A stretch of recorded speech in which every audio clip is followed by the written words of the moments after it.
안녕하세요. 뻔뻔한 복덕방입니다. 구독과 좋아요, 알림 설정, 회원가입 부탁드리겠습니다. 7월부터 본격적으로 대출 한도가 수천만 원씩 줄어들게 되죠. 이렇게 되면 체감적으로 느껴지는 대출 압박은 굉장히 빡빡해질 그런 전망이고요.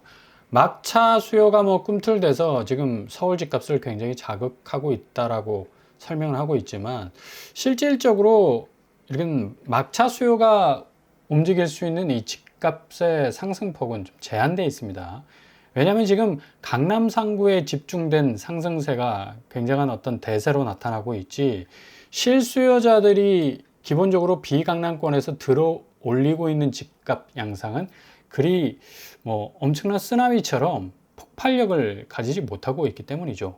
일단은 지금 워낙에 구축 가격이 고점에 녹아 있고, 그리고 실질적으로 신축 분양가는 계속적으로 오르고 있는 추세라서 공격적으로 지금 상황에서 집을 사기란 여간 까다로운 그런 어떤 상황이 아니기 때문에 어느 정도 관망세를 유지하면서도 이 대출 부분에서 있어서는 좀 유연한 어떤 태도를 취하는 그런 어떤 양상으로 가고 있는데요. 확실히 지금의 이 서울의 상승세는 단기적 상승세다라고 볼 수가 있다는 얘기죠.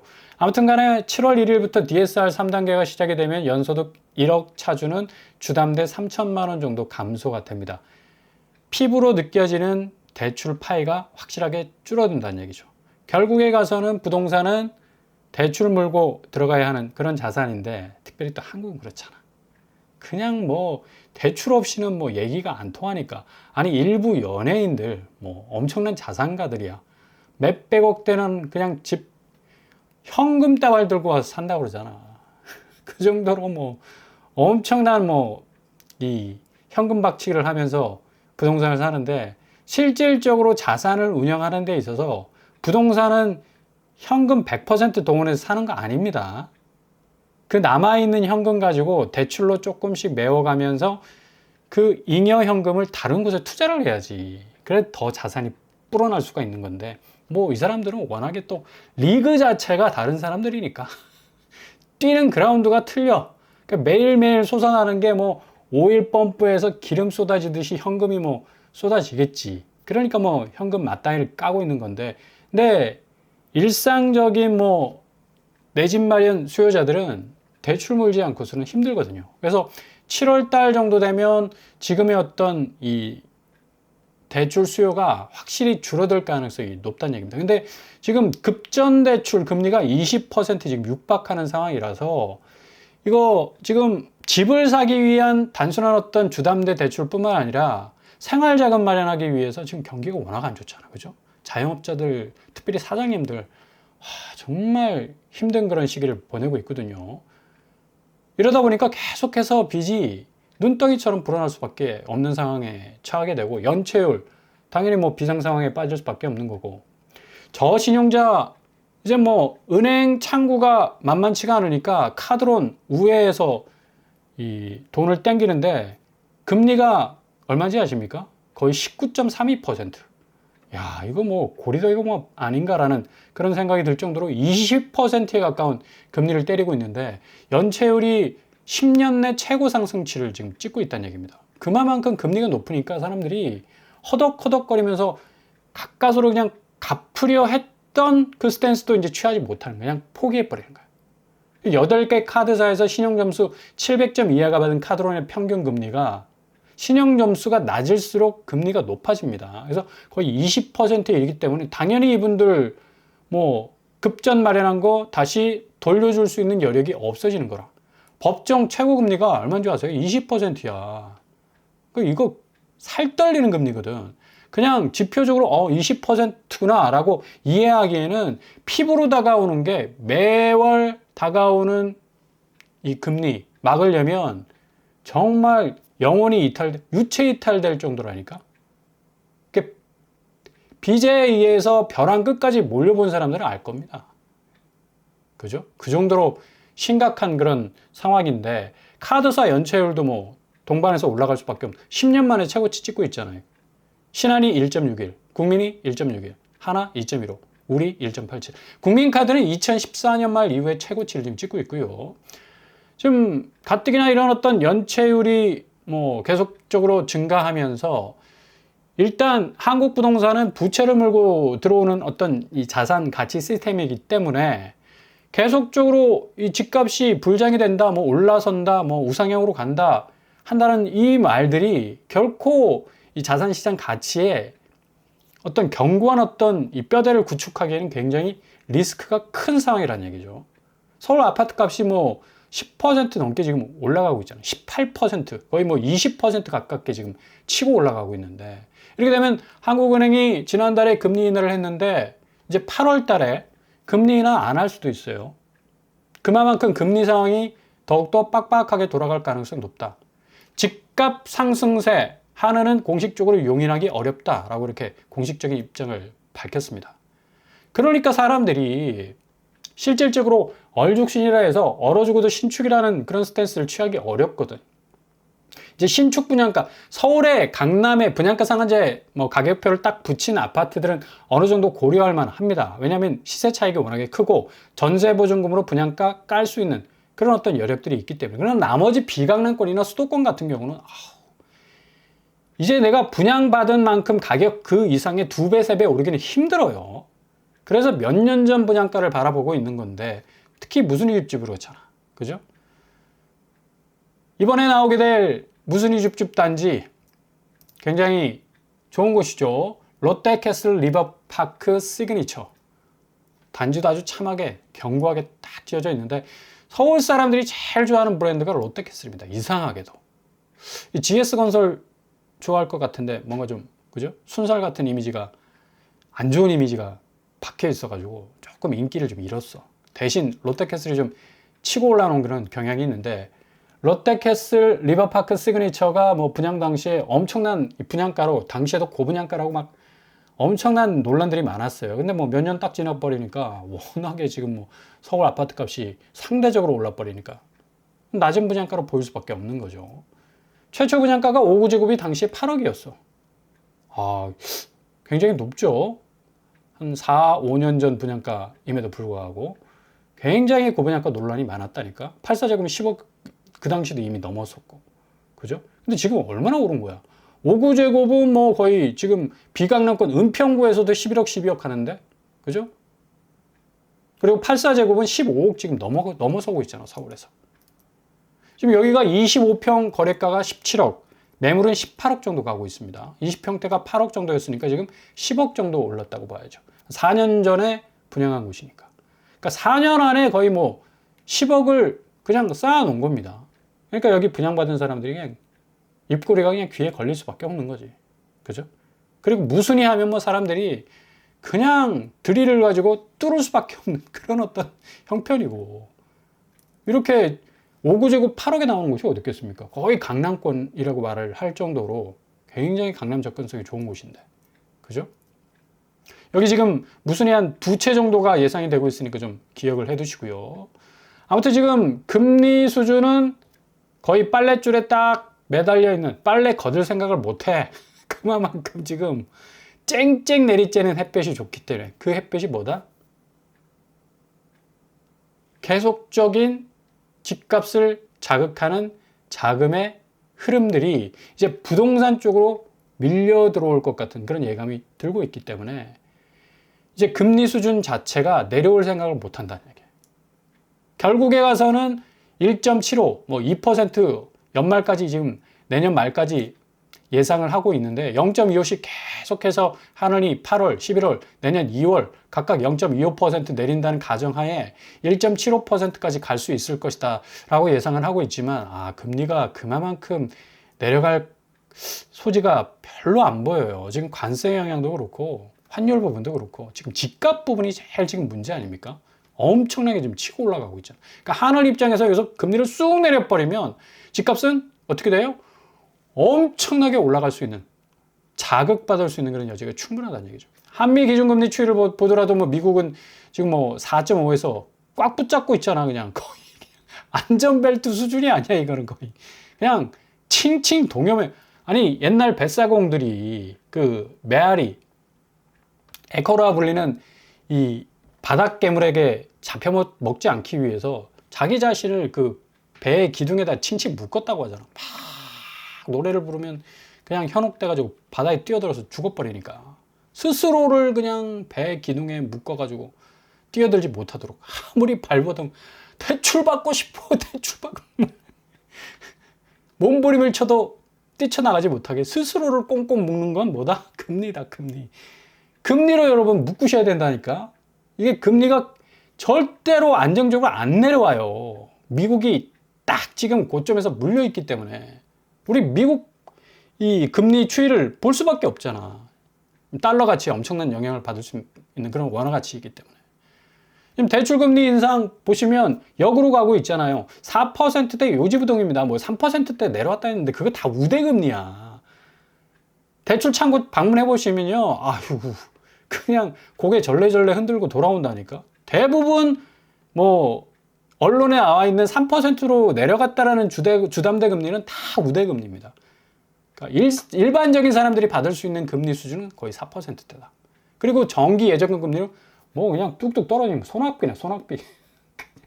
엄청나게 그냥 쭉쭉 그냥 내려오고 있는데 국민은행, 하나은행, 우리은행, 카카오뱅, 뭐 인터넷뱅크 역시도 너나 나나 할 것 없이 계속적으로 예적금 금리 내리고 그리고 대출 금리는 올리는 그런 상황으로 가고 있다라는 얘기죠.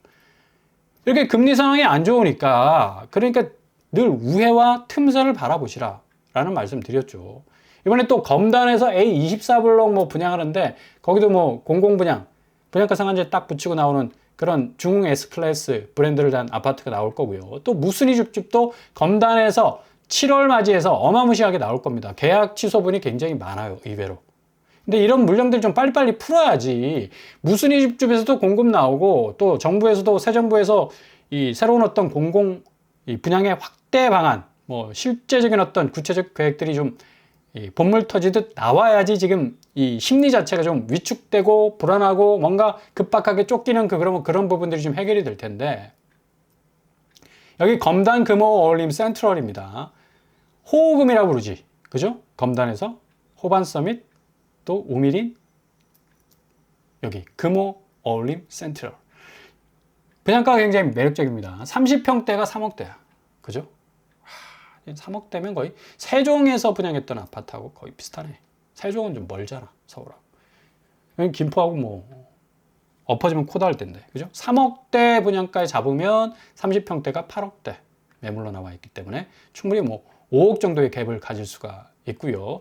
일단 6월 말 뭐가 개통된다? 인천 지하철 1호선이 개통이 된다. 그렇게 되면 계양역이 기존 20분 걸렸어요. 근데 8분밖에 안 걸려요. 그러니까 8분이면 계양역이 왜 중요하냐? 이 브릿지 역할을 하거든요. 공항철도 타고 바로 어디로 진입할 수 있다? 서울로 진입할 수 있다.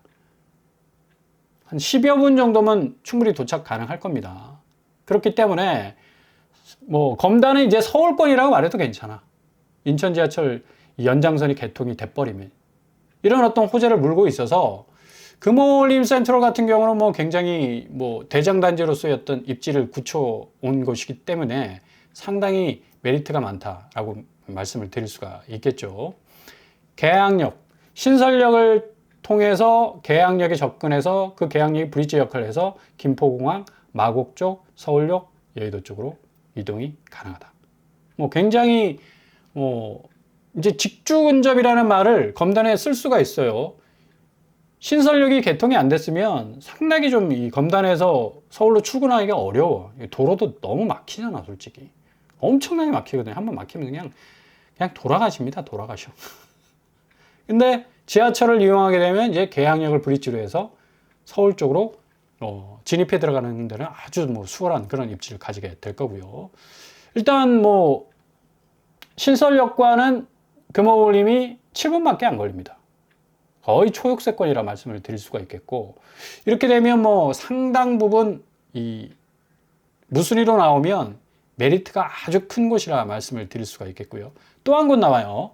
이 편한 세상 웰카운티. 여기 분양 당시 뭐 어마무시 인기가 좋았잖아요. 그만큼 뭐 분양가도 뭐 괜찮다라는 평가도 받고 있었고 59 타입이 3억대, 84 타입이 5억대. 84 타입이 당시 검단이 4억대였는데 1억 오른 상태에서 분양을 했기 때문에 조금 말이 많았습니다. 지금 이 검단 분양가하고 약간 좀 비스무리한 그런 어떤 느낌적 느낌을 갖는데 5구 타입은 그래도 경쟁력이 있죠. 30평대가 지금 8억 선, 9억 선의 매물이 나오고 있어서 한 5억 정도에 잡게 된다면 뭐 4억 정도의 갭이 충분히 3, 4억 정도의 갭이 충분히 발생할 것으로 보이고요. 일단은 전세가가 3억 9천, 4억 정도 하기 때문에 충분히 뭐 어느 정도 잔금을 치르는 데 있어서는 도움을 받을 수 있는 그런 어떤 이 자금을 확보할 수 있을 겁니다. 더불어도 뭐 신설력이 뭐 9번밖에 안 걸리는 그런 역세권 아파트라 볼 수가 있겠고 5호선까지 들어오는 또 호재도 기대할 수 있겠습니다. 5호선 들어오면 굳이 뭐 계약력 이용할 이유 없지. 바로 그냥 직격해서 서울로 들어갈 수 있는 그런 어떤 이 기회가 생길 수가 있거든요.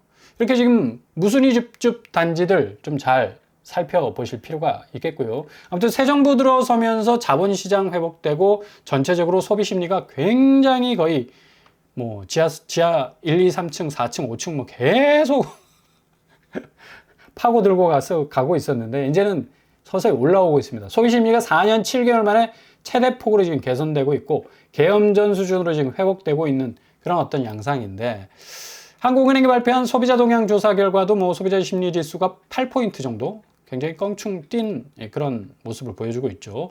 가계 재정 상황에 대한 인식도 조금씩 개선이 되고 있고 경제 상황에 대한 인식도 지금 기대 심리가 지금 불붙고 있기 때문에 점점 상승하고 있는 추세. 11%, 18% 정도 상승하는 그런 어떤 모습을 보여주고 있는데 아무튼 간에 지금 부동산 시장의 가장 큰 집값 자극 원인은 기대 심리다. 그죠? 뭐 여러 가지 요인들이 있어. 뭐 공급이 부족하고 또 나름대로 집을 빨리 사지 않으면 더 올라갈 것이라는 불안 심리가 확대되는 그런 반면에 기대 심리도 크단 말이야. 그러니까 코스피 시장이 회복이 되고 자본이 선순환되면서 뭔가 확실한 어떤 이 분기점이 될 수 있겠구나라는 어떤 기대 심리 때문에 이런 어떤 집값의 꿈틀거림이 지금 보여주고 있는데 이건 또 뭐 긍정적으로 생각할 수 있는 부분이고요. 가계저축 및 부채 상황에 대한 인식도 조금씩 좋아지고 있고 물가 상황에 대한 인식도 조금 안정화될 것이다 라는 어떤 그런 어떤 전망도 나오고 있고요. 아무튼 기대 인플레이션이 조금씩 하락하고 있다는 건 한국의 경제 전반이 뭐 획기적으로 회복될 수 있는 하나의 또 다른 전환점을 맞이했다라고 볼 수가 있습니다. 소비 심리 지수가 이만큼 올라왔기 때문에 지금 서울 집값이 올라가고 있다. 그죠? 이게 뭔가 이 투기판으로 왜곡된 어떤 집값의 이 허황된 그림자를 쫓기 위한 그런 매수세보다는 이런 소비자 심리 지수가 차곡차곡 쌓여서 좋아지면서 자본시장에 또 외국인 매수세가 들어오고 순매도세가 순매수세로 또 돌변했잖아. 그죠? 그만큼 뭐 3천 찍고 4천 찍고 5천까지 찍게 되면 자연스럽게 자본시장이 좋아지니까 자산시장, 아파트 시장 자체가 들썩들썩 거릴 수밖에 없는 겁니다. 그래서 4년 7개월 만에 소비자 심리지수 상승폭이 최대로 찍혀졌다라는 것. 이것도 굉장히 좀 의미심장한 그런 어떤 부분이기도 한데 이게 트럼프 관세 부분에 있어서 얼마나 유연하게 잘 협상을 이끌어낼 것인가 라는 그런 어떤 변수도 있을 것 같고요. 아무튼 새 정부가 잘 할 것 같습니다.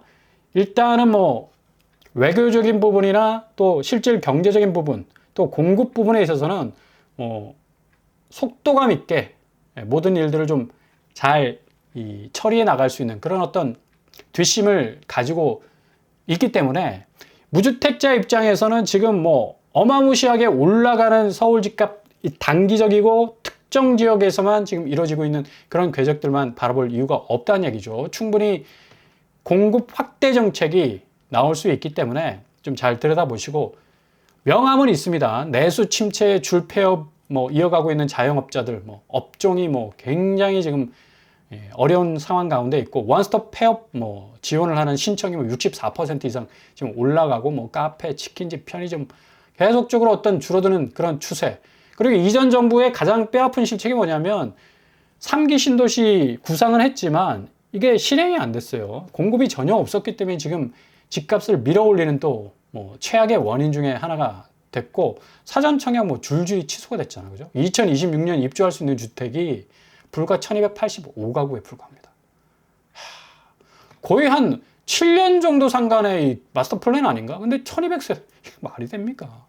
그만큼 공급 자체가 뭐 완전히 캔슬이 되어 버려가지고 사전 청약 단지 뭐 취소된 단지가 7개 정도 이를 정도로 마곡 롯데캐슬 웨스트는 뭐 88% 계약이 취소가 될 정도로 참 건설 경기뿐만 아니라 부동산 경기가 참 어려웠었는데 올라서는 어떤 분위기에서 집값이 상대적으로 동조하려는 그런 이 모습을 보여주고 있기 때문에 이 상황들을 좀 잘 간파하셔서 너무 동요하지 마세요. 그리고 불안해하지 마세요.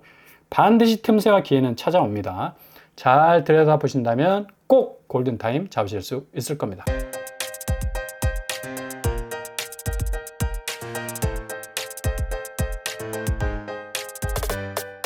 오늘의 부동산 캐리커처 역시 지금 뭐 여러 가지 변수가 있겠지만 지금 상황에서는 뭐 부동산 시장의 이 단기적 상승세는 어느 정도 7월을 고비로 해서 좀 안정화될 가능성이 높겠고요.